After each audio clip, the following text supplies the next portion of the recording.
Welcome back to Toku Takeout, a weekly podcast where two friends get nerdy about all things tokusatsu. My name is Cole, and with me as always is... Tam! This week on the podcast, we talk a little bit about Yasuko Kobayashi, as well as continue our watch-along of Pirate Sentai Gokaiger. It's time to Ranger up! Henshin!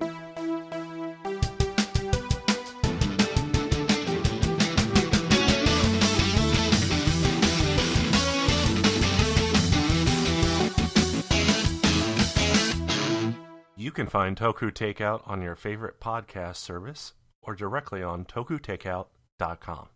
That was like an NPR-ass voice, and I loved it. Let's do it. Thank you. This week we wanted to talk a little bit about one of the women behind Tokusatsu.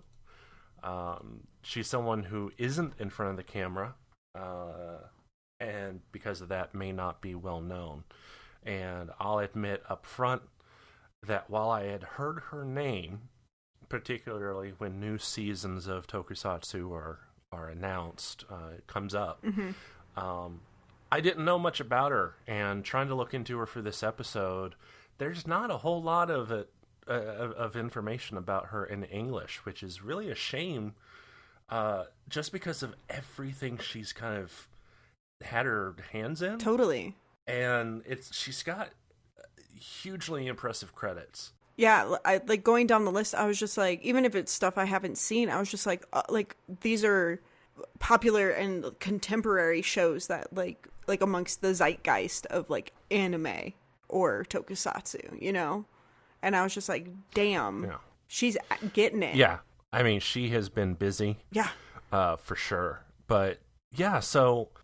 We don't really talk a lot about the writers and directors of Tokusatsu, at least not really in the community. There are some people who are in the know and some people who aren't. I am not one of those people. But thought it was kind of important that, you know, I don't know, I guess it's because June's Pride Month. It seems like really important to me to kind of lift up a woman writer and someone who's been so prolific, and she's had such a variety of work. That said, if this sounds a little bit like I'm reading off the Wikipedia for Yasuko Kobayashi, I'm sorry, I kind of am, because again, I can't find a ton about her in English. I found some stuff in Japanese, and oddly enough, even some in Chinese, but I can only get by with Google Translate, so who knows how accurate that is. Sure. I'm going to say not very. But that said, here we have who I believe is the first female writer on Japanese tokusatsu. She started, actually, before she actually got a writing credit, it turns out, one little tidbit I found really interesting is that there's... an older series of tokusatsu that has kind of been revived in the last few years in terms of movies, but were originally big series called Metal Hero. And these are, if you've seen the latest episode of Power Rangers Beast Morphers, they have a character called Chaku, who they have adapted from a Go Buster crossover with a certain metal hero. Okay. So that's about it, really. I mean, when in terms of Metal Hero, I guess the other big thing we got was, you might remember Big Bad Beetleborgs. 110%. I remember Big Bad Beetleborgs. Okay. That was actually a Metal Hero series that they adapted. Two, actually, called Juko B-Fighter and B-Fighter Kabuto. And oddly enough, our subject today wrote on both of those. Heck yeah. But again, kind of going back to that really cool tidbit, it says here that she got interested in tokusatsu by watching something called Winspector. Yeah. Special Police Winspector. And I know that there's... some episodes up on the Toei Tokusatsu World channel on YouTube. That's where I started watching it. Okay. I think only a couple episodes are translated in English. Correct. They're hoping that fans will do some of that heavy lifting. So gotcha. But I watched a bit of it, and I will say I think it's the first episode.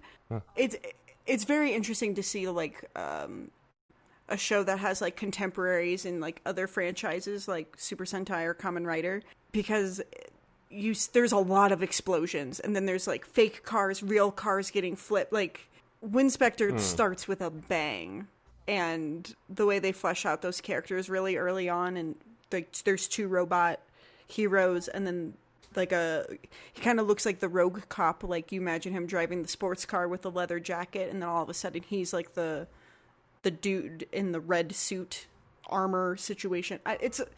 It was a wild ride. So if you haven't checked it out, definitely, since it's so easily available on YouTube. I definitely want to check it out. The first episode is I think it centers around a baby getting kidnapped, and there's a crazy like the quote unquote like madman driving like a semi truck. Okay. And very quick. It's no spoilers. Very quickly, you find out that this man is a android of some sort, and there's like an evil genius who's kind of at the helm of this maniacal deed. So it's cool. The way it goes between like model sets and, you know, real car explosions and stuff is a little bit jarring, but like really cool that you can see it. I don't know. Okay. No, I definitely want to check that out. It sounds a little bit like, I mean, given the timing, 1990, is that like around RoboCop? I think so. So maybe a little bit like a Japanese RoboCop. I do know Winspector is the first of a trilogy, which I guess Yasuko Kobayashi, Kobayashi, also watched. But it turns out that the third in the trilogy, Special Rescue Exceed Draft, which is also being uploaded to Toei on YouTube, when that was coming up, she took the time to write out a scenario and send it in to the TV station and sent it to their kind of comments section. Okay. Like, dear editor. Yeah, like, I mean, I'm just trying to think. You're a fan of a show, and then you're like, I want to write one. And you just write it out and send it to the channel, like send it to CBS. Yeah. You know, just for fan mail or whatever. And interestingly, even though it wasn't used for the series, it did get in front of the main writer and the producer. Which is very cool. For Exceed Draft. And I feel like if you were to do that now, the chances of that are so slim. Oh, yeah, absolutely. I mean, whether it's like contacting on like Twitter or like any avenues we have now, like the probability of me being like, dear editor, here's my thing. Yeah. Everybody's like really into litigation now. Mm-hmm. You know, like, okay, back on Star Trek The Next Generation, there was an open script policy, which was something that legal wasn't real thrilled with, right? Sure. But the head writer pushed for it. Immediately, every series after that, they have closed script submissions. They don't want anyone to submit scripts. And the explanation given is people don't realize that when you send the script in, you forfeit all right to it. Right. It becomes the product of the studio. And so whether it's, even if they pass on it, they can rework it. Totally. So because of that, it's all closed down. And I believe that's still mostly true in Japan. I mean, I feel like you would have to be like that because like there's so many like examples of like parallel thinking. So like you and me can be writing a very similar episode for something if we have an idea, you know? And if I submit it and I'm like, oh, you took it, you'll be like, no, I didn't even read it. Yeah, I get the layer of protection. But I mean, in our era too, there's so many tools at your disposal. So like if you want to tell those stories, like you totally can, whether like at whatever scale you want to, whether it's using action figures, you know, like. Well, you've got stuff like Bad in the Sun. Yeah. they do a lot of little. I mean, because they're a stunt company or whatever, right? They do a lot of stunt heavy work. But yeah, you're right. There's a lot of fan movies. I used to have a DVD of Batman fan movies, and some of them were that's really cool, decently impressive. Yeah, I remember in the early 2000s, I had moved across the country because my parents got a divorce, and one of my friends sent me a little flash drive of like, here's some videos for you to enjoy. And I was like, cool, like whatever. And I just remember two of them were fan-made Star Wars 20-minute things, and one was they did like a Tatooine stormtrooper like cops like video, and I just like genuinely that like blew my mind and opened up the world of possibilities. Like, yes, they were just like fan things, but like I remember like the 3D renderings, and I was just like, someone's like dad did this or mom did this. And now with the resources that we have out there, like with our powers combined, you know, we can do some cool stuff without, you know, a major corporation for the most part. Right. I mean, it's true, but at the same time, not being able to just make a pitch to the studio, it kind of limits things. For sure. But that said, while her scenario was not used, they did evidently bring her in to study with the main writer so she could learn to become a screenwriter. Which is insane. Like, that's so cool. Yeah, absolutely. I mean, that sort of thing is so rare these days, but I can't imagine how exciting that would be to be a fan of this series and to have them go, well, we're not using your script, but you know what? Can you imagine, like, how good that script would have had to be? Like, if you're getting scripts, you know, here and there, but to be like, no, like, let's get her in here. Let's like, show how we do things so, like, she can learn. Like, I think that speaks to, like, just the inherent, I don't know, writing ability she had, and then I'm sure it just got better over time with, you know, time and honing of that craft. But like, just to out of the gate be like, hey, what's up, baby girl? Come hanging with us. Like, that's crazy. I'm jealous somehow. I don't know why. No, I don't blame you. I mean, that's a great opportunity. But the cool part is that actually did lead to her getting a writing job at Toei on Metal Hero. So she got to work on a follow-up called Jan Person. And then that led to a couple of others, including the 2 series that were adapted into Beetleborgs. So good. Yeah. So I guess she was able to stick around. She grew in the writing, and she actually became pretty close with, I want to say his name right, so forgive me, but a Toei producer, Toshiki Inoue. Okay. There we go. Nice. Yeah, so I guess she started working with Toshiki Inoue, which is really cool, as another screenwriter who has worked on anime and worked on Toei productions, including Kamen Rider Kuga, and several others. So many.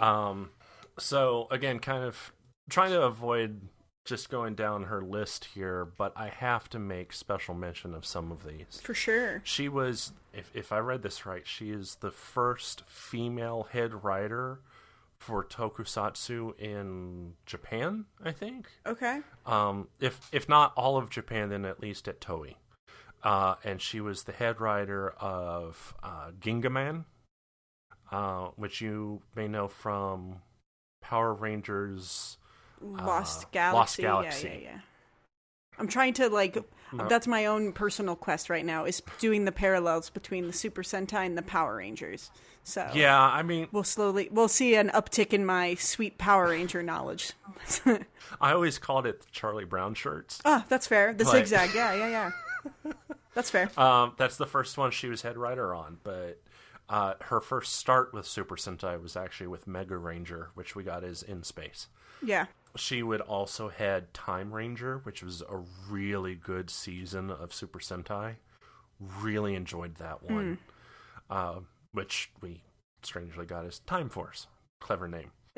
I wonder where they got it from. Yeah. Just totally original. And then after that, she started to shift over to Kamen Rider, which was, again, a show that Toshiki Inoue worked on. So she worked on Ryuki. She was the head writer of Kamen Rider Ryuki in 2002, and several episodes were worked on by Inoue. She would follow that actually by doing the live-action Pretty Guardian Sailor Moon. Which I've never seen, but know that it exists and very much want to watch it. Honestly, it's a treat, and it even has some actors in it, and actresses, who would later be in Kamen Rider, which is kind of cool. Tuxedo Kamen is actually the same actor as Kamen Rider Ibuki. Okay. From Kamen Rider Hibiki. But he's like the pretty cool guy.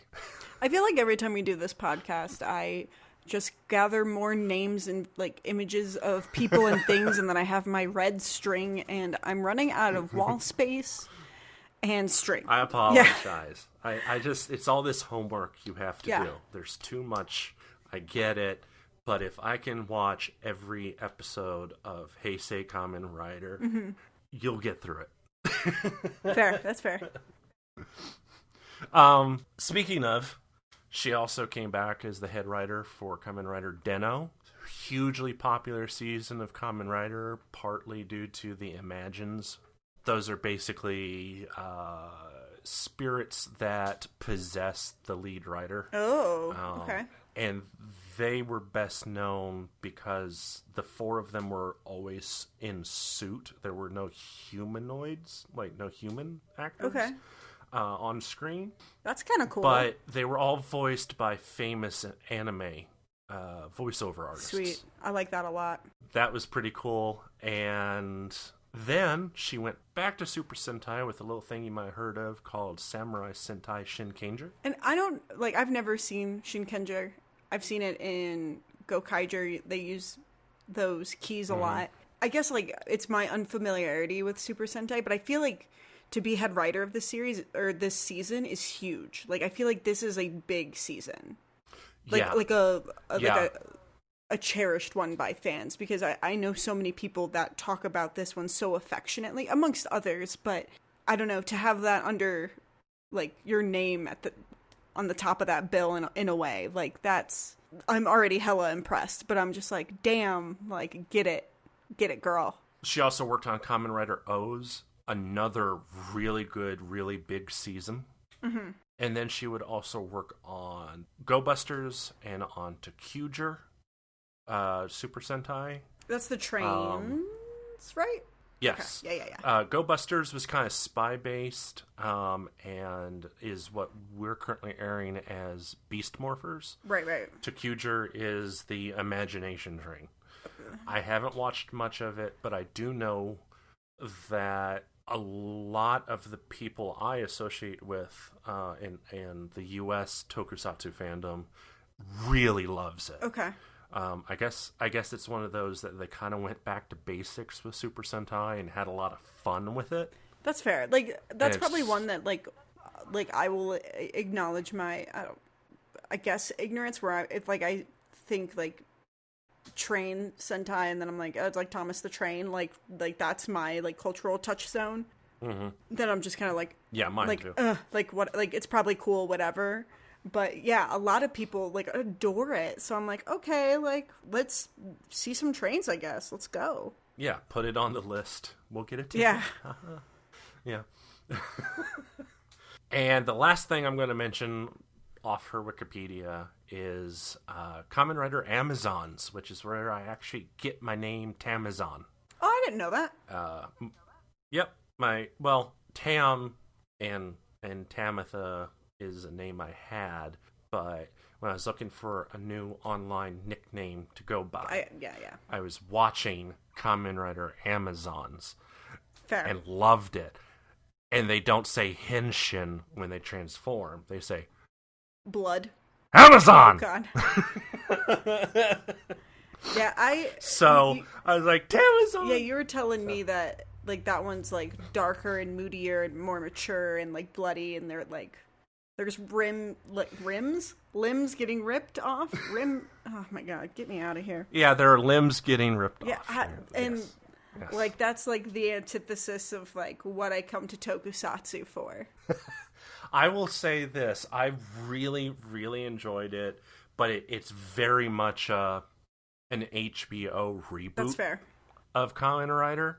Like they're like, I mean, I won't say that they go for the full like Mortal Kombat level of gore, but considering that this is Kamen Rider, the grasshopper for kids, yeah, they get pretty bloody. Yeah, exactly. The grasshopper for kids. This one, they just rewrote. Well, I say they, but I really should be saying Yasuko Kobayashi just rewrote it from scratch. It has barely anything to do with the original Kamen Rider Amazon series from the 70s, but it was just so good. Yeah. I love it. But yeah, so I mean, that's kind of the last live action credit I have for her. I guess she's taking a little bit of a break to work on anime, including a few you might have heard of called JoJo's Bizarre Adventure and Attack on Titan, which is kind of Dororo. Like crazy to me, just like the list of like productions she's worked on. Yeah, like I was only listing like the head credit, the head writer credit. She worked on all sorts of stuff, and I don't want to sit there and go down the full Wikipedia. I guess I'm like, oh man, like these are so many things, but I guess like Super Sentai or Kamen Rider, they live for a year as each iteration, but like still though, just looking at head writer of a 50 episode series. That's insane to me. And to do it like a lot more than once. Yeah, she must not sleep. Yeah. It's insane. I don't think there's any other I don't think there's any writer job like that in the West anymore. Yeah. Earlier I brought up the example of Star Trek because their seasons, Star Trek: The Next Generation in particular, their seasons were just as long. Right. Deep Space Nine was just as long. Voyager was just long. Whatever. We don't do TV like that anymore. We don't do the year of TV. Yeah. We do 10 episodes, 12 episodes, and right. Or you get like the six episode wild. Season, and then I die inside because I'm like, we just found a rhythm, and now you're leaving me. Why are we doing this? Right. That's another reason why I actually really like tokusatsu out of Japan in particular, is because you get the year with these characters. They commit. Yeah. I need commitment from my tokusatsu. I need you to stick around a little bit. I can't do this, on again, off one again. night stand television. I want to know that you'll be here next week.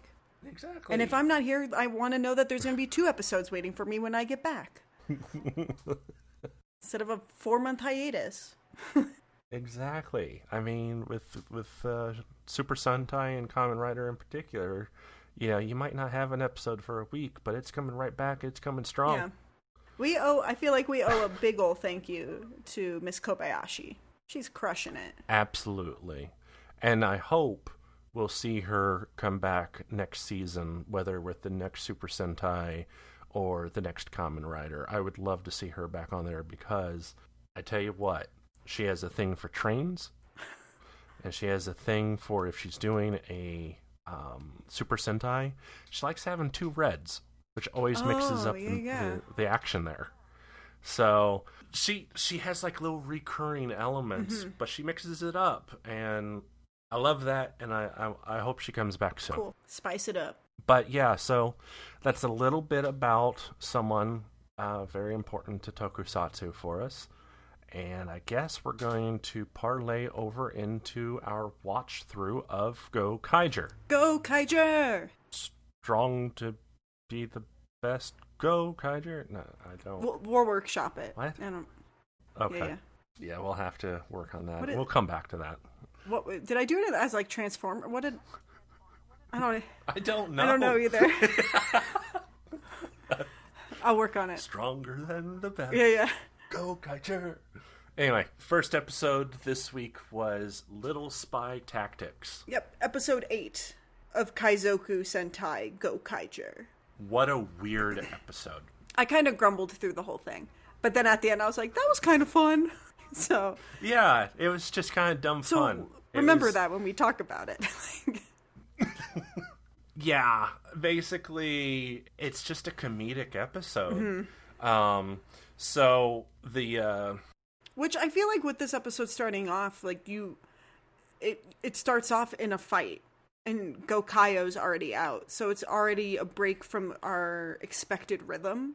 Yeah, so you're already starts kind of on a final Megazord attack. And like I feel like you're not on high alert, but you're just kind of like, okay, so this is different. What are we doing here? And then it lulls you into a false sense of security. So yeah, immediately after finishing someone off, you kind of get this feeling that it's become a daily task.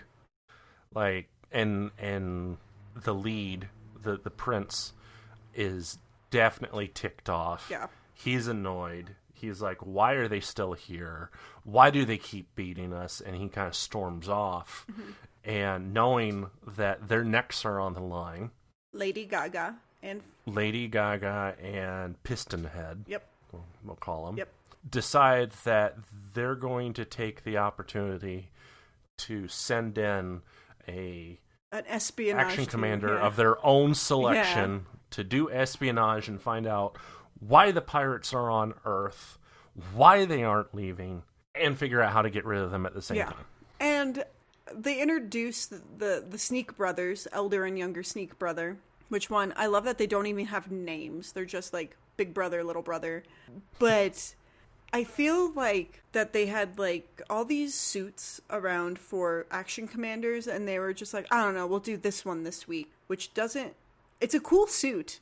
But I don't think espionage or stealth or sneaking, or I think of like maybe angry pollen on a body. I don't know what I think, but it's not espionage. I'll give you that, because so the action commander this week, the Sneak Brothers, basically has one humanoid body that is wrapped kind of like a beefy mummy. Yeah, but his that'd be his right shoulder, our left, has been replaced by a giant red Patuberous spore. Yeah, it's a giant like beach ball sized angry red spore that's kind of pokey. And I guess that's the younger brother, because the gag is the younger brother's bigger, because Elder is just a small kind of, forgive the timely reference, hacky sack. Yeah. That looks like a smaller version of the giant spore on the shoulder. Honestly, it looks like those toys from the 90s. Like, that's like a tennis ball in size, but it was just like the pokey little kind of squish ball that kind of bounced, but poorly. Just like one of the, like, kind of like a soft rubber. I don't know. But, like, he looks like a toy, for sure. Yeah, like some sort of dog toy. Some sort of chew toy. But anyway, so they immediately kind of start playing the comedy music. And they make this big to-do about how these two brothers adore one another in a kind of, are they going to kiss kind of way? Yeah, a little bit. It's very, yeah. Like, brother. It's like, okay, all right, you guys are staring in each other's eyes. Can we move on now? Yeah. And the way they get oh my God. Elder onto the ship. Honestly, this was our first warning. This was the first warning, and we didn't see it, Tam. No, it's very true. We were oblivious. They do a baseball wind-up and try to toss him onto the Gokai Galleon and miss. Which is hanging above the city. Yeah. Oh my God. Like, yeah. bay. When they were like, they're really sneaky. Those clever pirates. We never would have found them floating in the sky. Yeah, above like an intercoastal or like a bay. And so they do the wind-up baseball pitch, but then they have to do it like multiple times because they keep missing. And I feel so foolish, Tam. They did it like what, 5-6 times? Oh, it was just going on and on. It was like a Family Guy episode. Yeah, it was the chicken fight all over again. Well, no, we haven't gotten to the chicken fight yet. Oh my God. No, but that one was going a while. They finally get a good toss. He gets in there. I have to emphasize that we have a floating camera following a bouncy ball around the set of the ship. Probably for a good, 10 minutes of this episode. Or more, honestly, because most of this episode is on the Gokai Galleon in the kind of, living space. Yeah. Or on the side of the bay with Younger. Because somehow these two can talk to one another and hear each other, even though they're not wearing headsets or anything. So it's their brotherly bond. I guess so. You know the type, right? I'm an only child, so I don't know if that's a thing, but I feel I've enjoyed popular culture, and I'm pretty sure on multiple occasions siblings and or twins can communicate with each other across countries or whatever. I feel like that's a thing. Yeah, I guess. I mean, especially with twins. So who knows? Maybe they're twins. maybe they're twins and one's younger and elder. And anyway, so basically, the crew, the pirate crew, is just trying to figure out, hey, we've had our fun, but it's time to get back to it. We need to look for the next great treasure. Mm-hmm. Where's Navi? Navi's not there. Navi's gone. So you get this Scooby-Doo moment. What's the when you have the hallway and the doors and then you have, what's that song? Oh my god. That boo doo doo doo doo doo doo doo doo doo doo. And they're you're going in and out of doors and people are passing each other. It's basically that bit, but just slower, methodical. But them just narrowly missing a little red ball. It's it bounces around from spot to spot. It rolls around the floor. It's stuck on boots. Hey, it might get spotted. Yeah, it sticks to someone's boot. It sticks to someone's shoulder. Honestly, I'm so worried about our pirates and their peripheral vision because, that bit shouldn't have been half as long if their eyeballs were open. Yeah, they're oblivious. It is rough. It's really rough.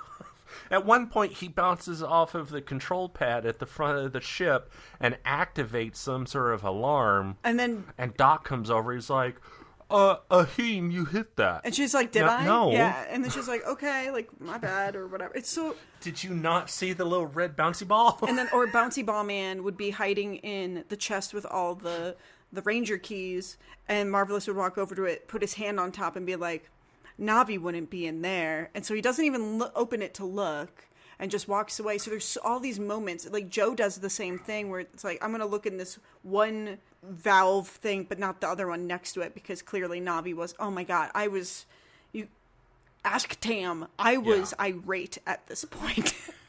We're just what is going on? Can we get on with it? But that said, Elder is found. Shortly after Navi comes back. Turns out Navi didn't run away. Navi wasn't kidnapped. Navi just went out to the beach and met some girls and got some cute outfits and drank some Navi drink. Yeah. But Navi comes, Navi annoys the crap out of me, but I really love Navi in this moment with a little Hawaiian shirt and sunglasses, just being what's up, guys? Yeah. What? I wasn't doing anything. I just thought I'd enjoy my day. Yeah. What's up? So they immediately tie Navi up. And they're like, all right, no, you're telling us where we're going from here. Mm-hmm. And Navi does its thing and says, you're going to search for an island in the sky. Knowing that information gets back to the bad guys, gets back to Pistonhead and Lady Gaga. Yep. So Elder reveals himself and starts basically gloating and laughing and going, ha-ha, discovered your secret. You're searching for the ultimate power of the 34 previous Super Sentai. We know now, and you're going to be in a load of trouble. And then isn't it Joe just takes a baseball bat and just beams him off the ship and into the bay? Yeah, just cool, exactly. Bye. So there's this moment of Younger crying over Elder, thinking he's been knocked out or dead or something, but it's just no, I'm fine. Yeah. Okay, but in worrying about it, that's when the pirates come down and find them. Yep. And find both Elder and Senior. Or Elder and Junior. This is the moment where... So earlier, like when we were talking about Kamen Rider Amazons, I was like, that like is like the antithesis of what I come to Tokusatsu for. This fight scene is why I come to Tokusatsu. They're just goofy. Yeah, but it's still a good... They're honestly It's goofy. A good fight scene, but you have like our Gokaiger heroes, and then they use their keys to turn into... Goggle V or Goggle 5. I always go Google V because I'm a monster of a person. But I love this because they have ribbons. Yes. And like... they use the little twirling ribbons. It's cheesy or whatever, but like I love the composition of the shots and like the coordination between those team members. Like, yes, it's cheesy. Like, I love like the really... like complicated fight scenes, but I like the Goggle V, like just I think accomplishes a very similar thing where it's just like, cool, we're all like, I will say I have one of the ribbon like they have in the show, and those are very difficult to control in a uniform. So like the fact that they had 5 people doing that and it looked really nice is also impressive. But I'm gonna move my soapbox away now.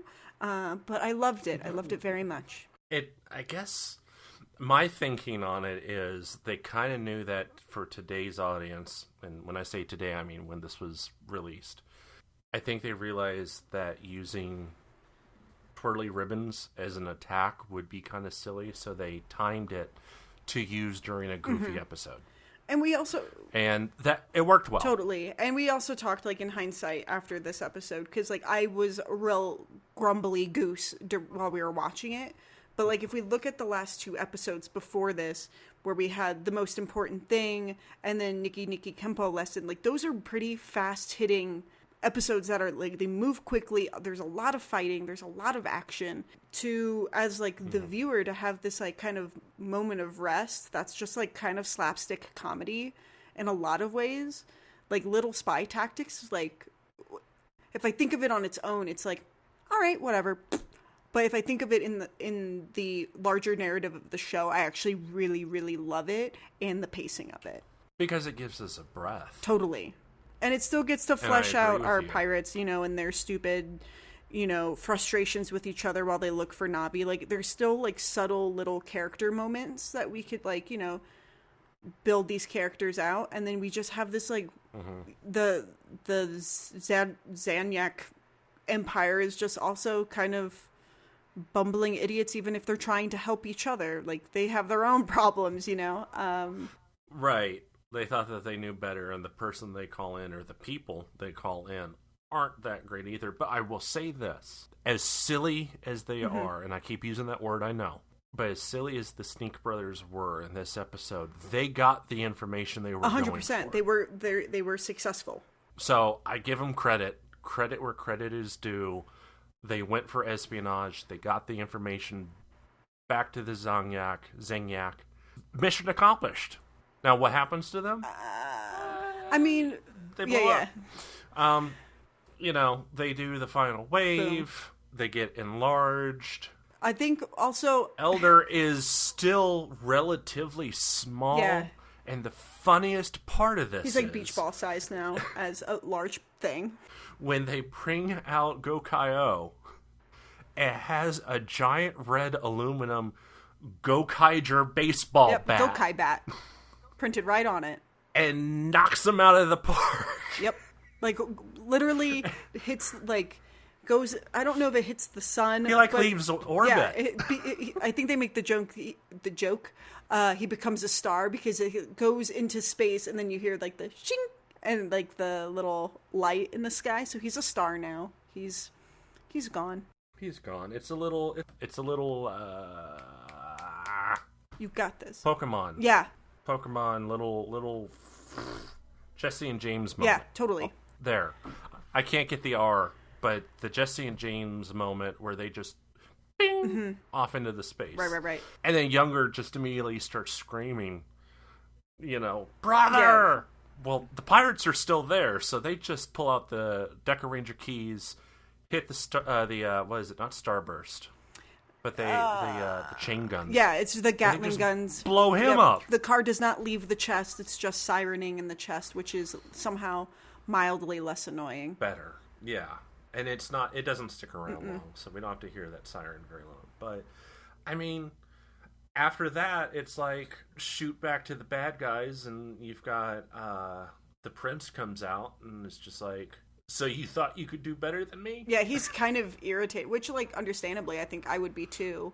Like, I mean, obviously they had their, like, his best interest in mind, being like, cool, like, if we could nudge us in the right direction, great. But he did not take kindly to it. No, definitely not. I mean, but at the same time, there was that moment of amusement where it was just like, don't ever do that again. But I'm actually kind of happy that you didn't pull it off. Yeah.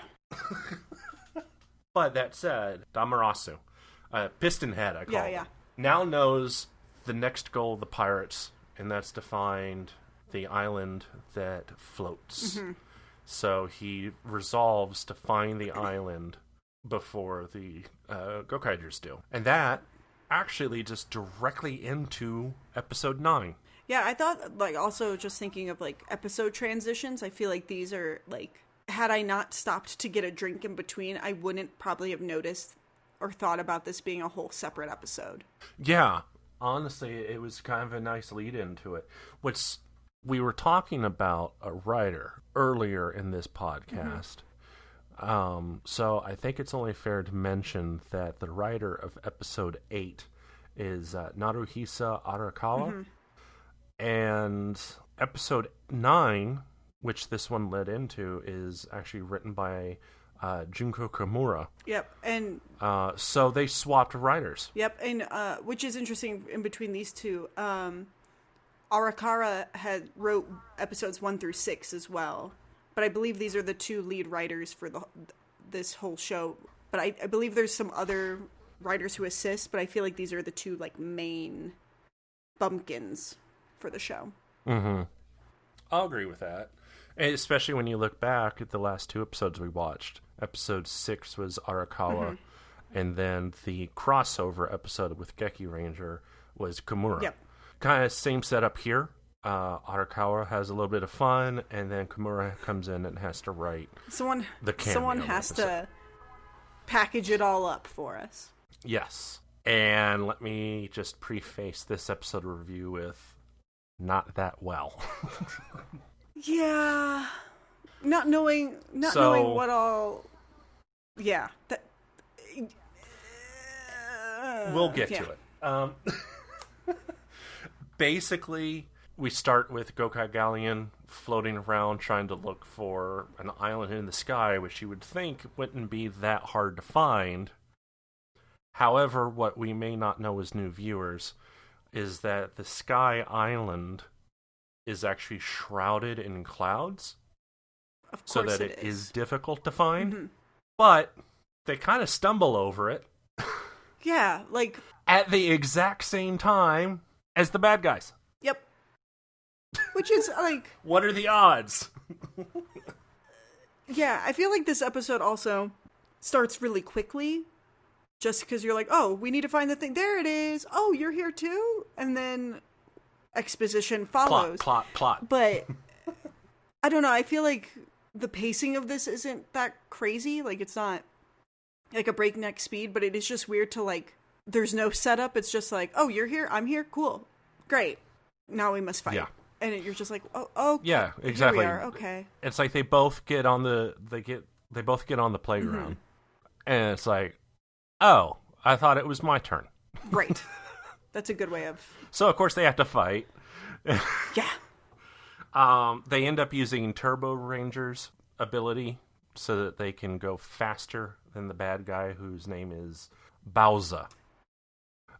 Bowser. I hate it. Is an interesting looking creature. No likey. Kind of dog-like, but yellow and spotted with bright pink.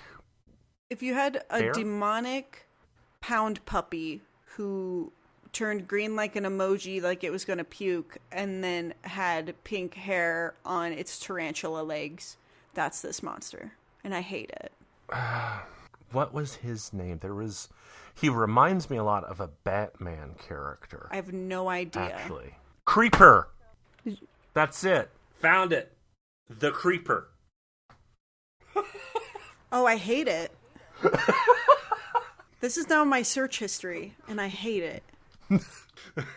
So the action commander this week really does look like that Batman I will give you that. The Creeper. I will give you that. Anyway, sorry, I had to get that out of my system. It was killing me. Have you always remember that? So they're on the island. They have to use the Turbo Ranger keys to fight Bowser.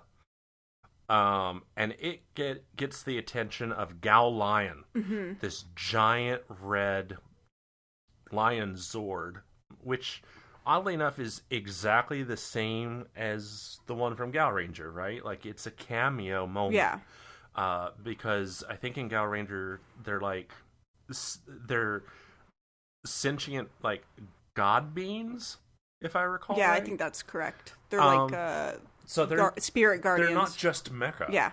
Yes, thank you. So they're not just mecha. So this is like a living creature who gets attention and has the best reaction. Basically knocks everyone back off. Is like just giant cat swipes him off the shelf. Which is like, I mean, if I had an island in the sky and you and a bunch of truck nuts showed up and were fighting on my lawn, I would say, hey, get off my lawn and knock you off my island because you were not invited. So I think Gao Lion responded accordingly.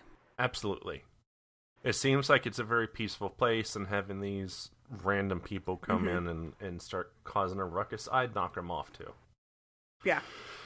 As they're falling, the Gokaigers recall that they have the Jetman keys, which will allow them to essentially glide back to Earth.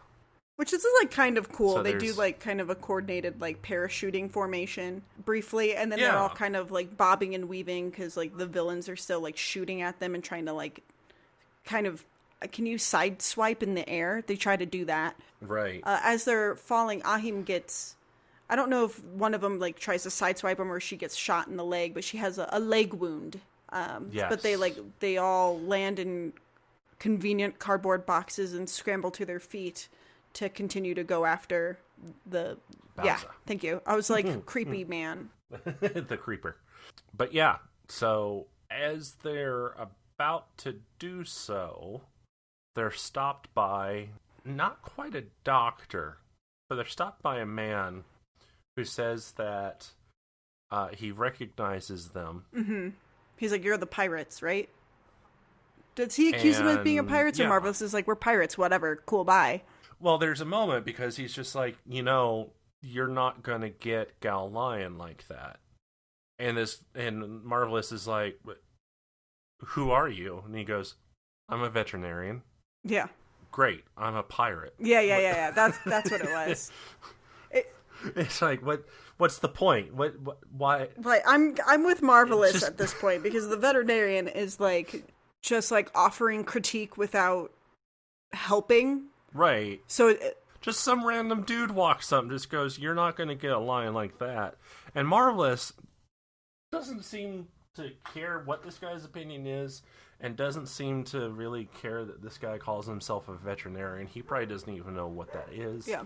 He's just like, you're in my way, and we're off. So they start to leave, and Ahim's ankle acts up. She's limping, she gets hurt, she stops. Doc runs over to help her out, and Ahim's like, no, this is important, go on without me.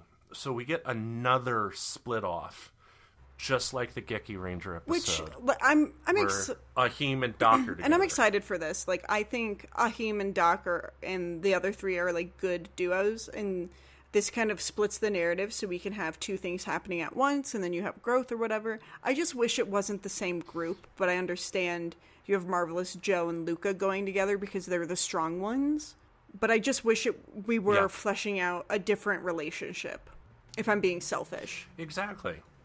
No, absolutely. It's kind of like we just had this split. Because I would love for it to be like Joe stays back, so like Doc can build a rapport with Marvelous and Luca, or Luca stays back, or whatever.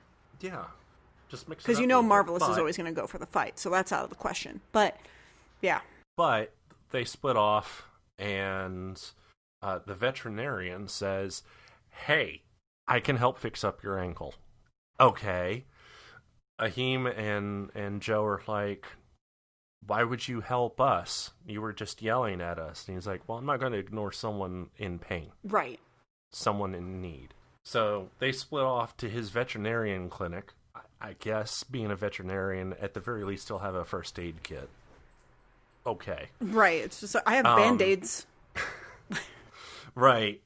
So they're tending wounds in the office, and they're like, I have to ask, you seem to know a lot about Gal Lion. And he's just like, yeah. And he's like, well, that's because I'm Gal Red. I mean, that was my Zord. Yeah.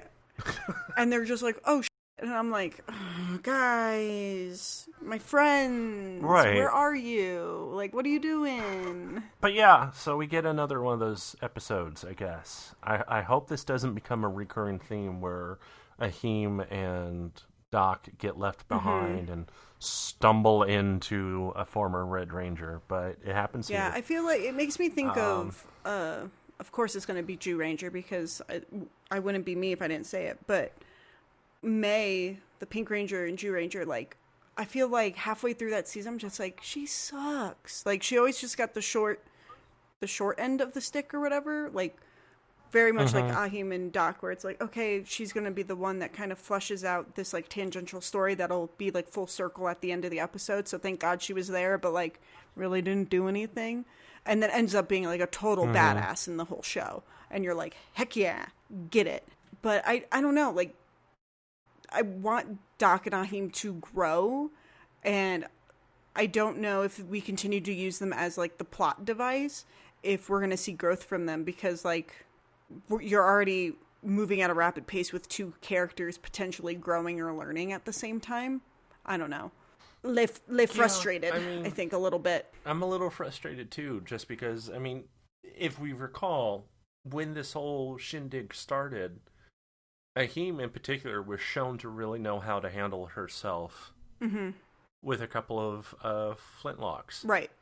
So I hate that they find an excuse to hurt and to make her timid. You know, the feminine girl, and she's, I don't know. I really hope we see a turnaround with that soon. Totally. I really do.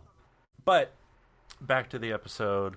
So they're talking to the veterinarian when they get a call on their phone that the other three are fighting and need some help. So they rush off.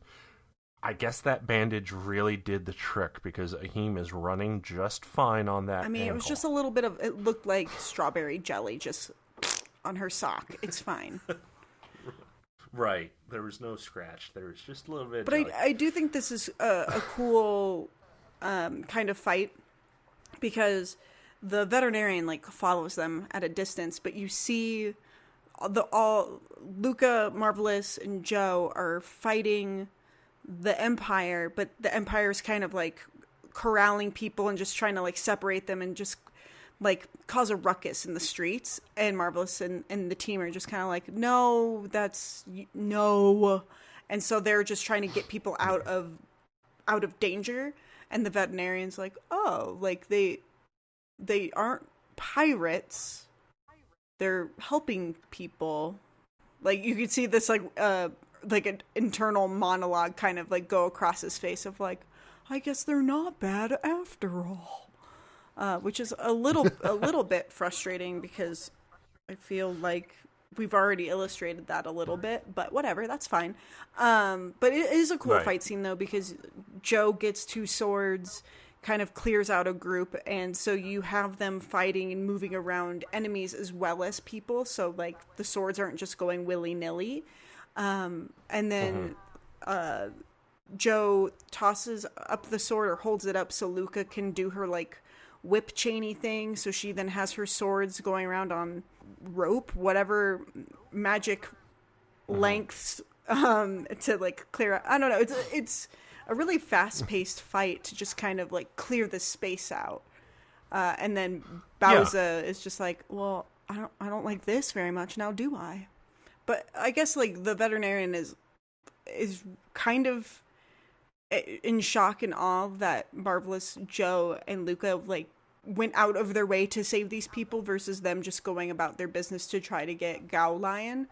Wait, yeah, Gao Lion, right? I didn't make that up. Yeah. And then like I don't even know if Doc and Ahim really do much in that fight. It's like they're running up still while everything's kind of going haywire.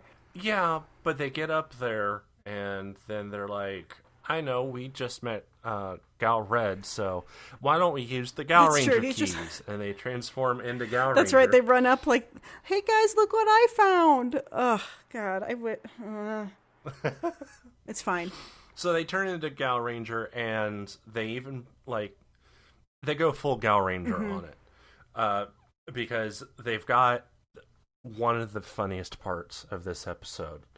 Okay, when Gal Ranger fight, the idea is that they roar. Gal! Right? Mm-hmm. Except these are the pirates, so they know they should say it, but they're not roaring. You just go like, Gal. Yeah.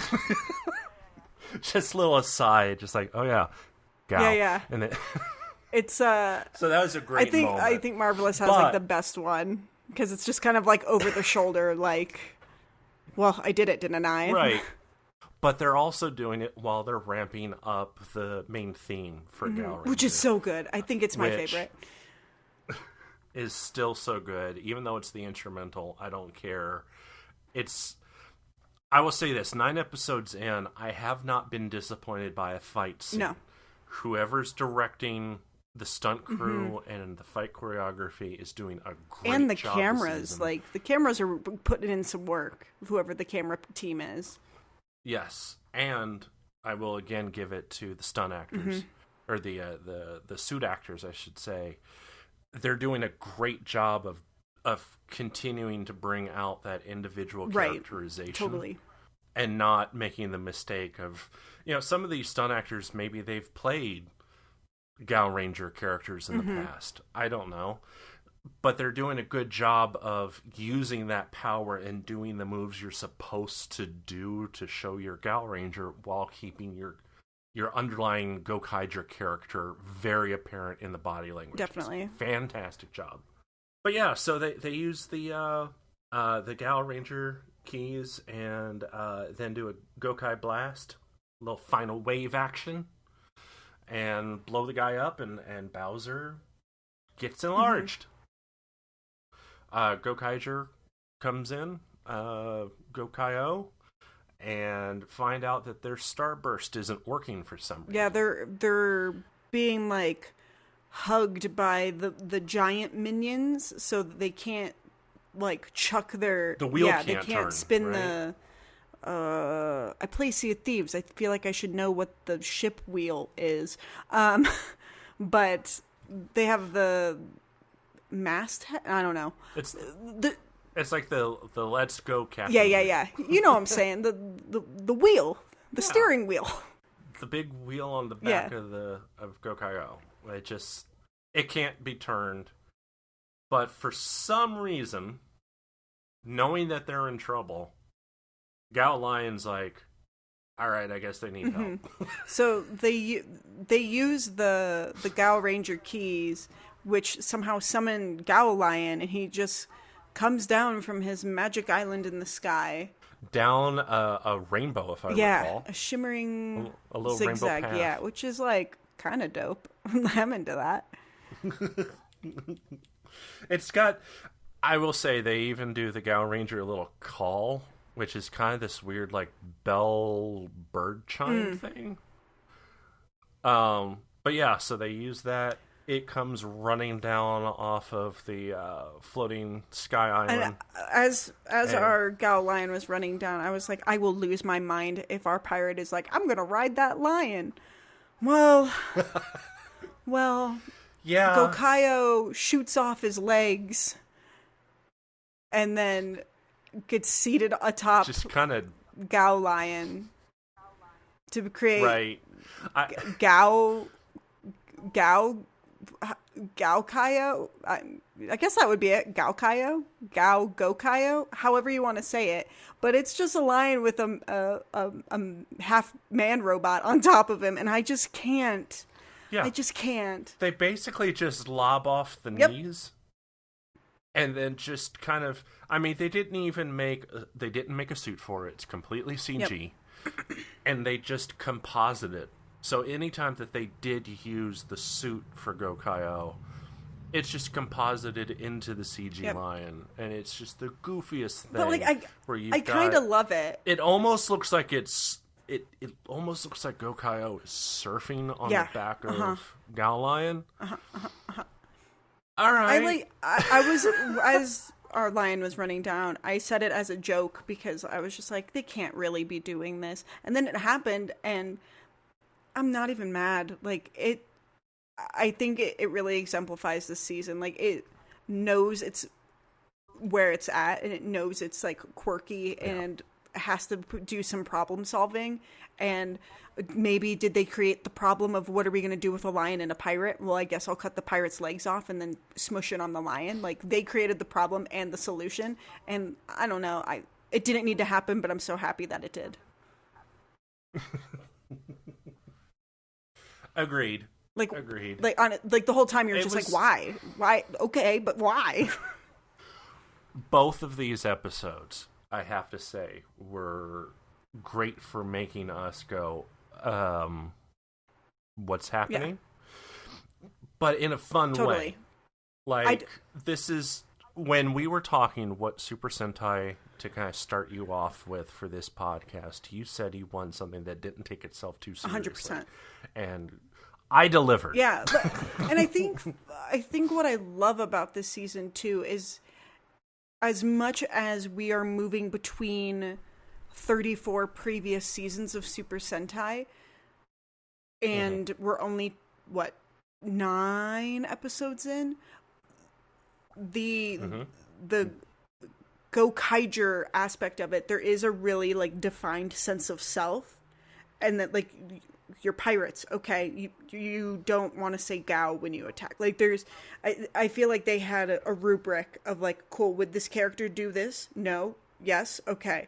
And they have the parameters of which these characters are going by, which could totally change over time. But each episode at the end of it, I feel like, yeah, I might not like how this character handled it, but it is expected for this character. And I feel like that tonally this season has really, it has done well thus far. Yeah, I agree. And I very much love it. Absolutely. It's I like that. It's just like, oh, you thought the pirate was going to ride the lion? No, we're going to make them one. We're just going to smush them together.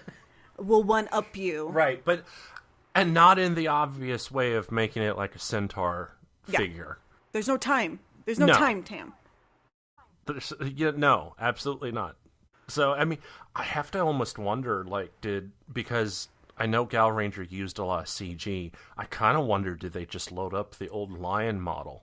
I mean, probably. It would be interesting to get, like, a deeper background on how they did this episode, but absolutely, it's just one of those, like, look, you're getting a good episode, you're getting your 30 minutes. Yeah. Are you having fun, kids? Yes, great.